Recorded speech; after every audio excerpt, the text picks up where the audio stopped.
নেতাজি সুভাষচন্দ্র বসু আমাদের ওই রাস্তা দিয়ে। তুমি তো তাহলে দেশ স্বাধীন হওয়া দেখেছো। দেশ, তুমি তো দেশ স্বাধীন হতে দেখেছো।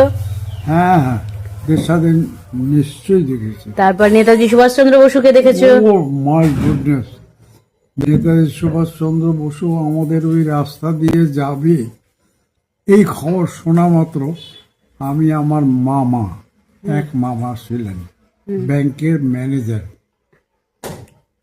আমি মামাকে গিয়ে বললাম, মামা দেখো তুমি আর যাই করো আর তাই করো, আমাকে কিন্তু মধ্যে থাকবে, আমি তাদের মধ্যে একজন থাকবো। মামা কি বললো, ইংরেজি বইটা নিয়ে একেবারে মানে তটস্থ তটস্থ, আর কিছু না। আমাদের কোয়ার্টারে এলে পরে, এই শোন ইংরেজি বইটা নিয়ে